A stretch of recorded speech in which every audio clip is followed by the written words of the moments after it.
রাসূল সাল্লাল্লাহু আলাইহি সাল্লাম কোথায় জন্মগ্রহণ করেন? মক্কায়। রাসূল সাল্লাল্লাহু আলাইহি সাল্লামের পিতার নাম কি?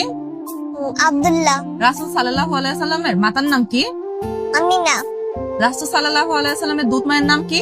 হালিমাতু সাদিয়া। ছোটবেলায় রাসূল সাল্লাল্লাহু আলাইহি সাল্লাম কি কাজ করতেন? ভেড়া চড়াতেন।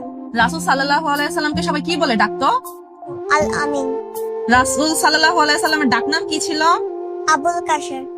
রাসূল সাল্লাল্লাহু আলাইহি সাল্লামের কয়জন মেয়ে ছিল? 5 জন। পবিত্র কোরআনে মুহাম্মদ নামটি কয়বার এসেছে? 4 বার। হেরা পর্বতকে কি বলা হয়? আলোর পাহাড়। ওহী নিয়ে কোন ফেরেশতা আসেন? হযরত জিবরাইল আলাইহিস সালাম। সর্বপ্রথম কয়জন ব্যক্তি ইসলাম গ্রহণ করেন? 4 জন। রাসূল সাল্লাল্লাহু আলাইহি সাল্লামকে কারা পাথর মেরেছিল? তাইবাসী। মসজিদুল আকসা কোথায়?